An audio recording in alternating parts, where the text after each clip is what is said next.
की गुजरातमध्ये तिसरी भाषा म्हणून हिंदी सक्ती नाही किंवा हिंदी नाहीये किंवा हिंदीचा विषय नाहीये, तिकडे त्रिभाषाच नाहीये. तर नेमकं काय, त्रिभाषा सूत्र नाहीये का हिंदी सक्ती नाही का, काय आहे नेमकं? मला हसू आलं आता की बिहारमध्ये हिंदी सक्ती नाही, उत्तर प्रदेशमध्ये हिंदी सक्ती नाही. अरे तिथली पहिली भाषाच हिंदी आहे, तिथे हिंदी सक्तीचा विषय कुठे येतो?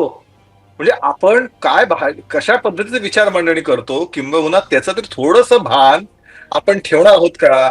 पहिला मुद्दा. दुसरा त्यातला मुद्दा असा आहे की सगळ्यात पहिल्यांदा महाराष्ट्रात जी सक्तीचा मुद्दाच नाही, जी सक्तीची नाहीच आहे, ती बनवणं चालू आहे. साफ म्हणून भुई थोपटणं सुरू आहे. कशासाठी थोपटताय? तिसरा त्यातला मुद्दा गुजरातमध्ये आहे का? गुजरातमध्ये संस्कृत ऑब्लिक हिंदी अशा पद्धतीचं आहे. कर्नाटक जिथे काँग्रेसचं सरकार आहे, तिसरी भाषा हिंदी आहे. पश्चिम बंगाल जिथे ममताचं राज्य आहे, जिथे भाजपचा काही दुरान्वय संबंध नाही, त्यांनी सुद्धा त्रिभाषामध्ये हिंदी तिसरी भाषा घेतली आहे. प्रश्न असा आहे की महाराष्ट्रामध्ये मराठी सक्तीची आपण ठेवली आहे. आणि मगाशी आमचे एक ज्येष्ठ साहित्यिक सांगत होते की त्यांनी टोमणा मारला उपरोधिकपणे की 10 वर्ष वंचित ठेवलं. अहो 10 वर्ष नाही, त्याच्या जास्त वर्ष काँग्रेसच्या कार्यकाळातून अनेक वर्षाची मागणी होती. ती मागणी ही पूर्ण केली आहे सरकारने.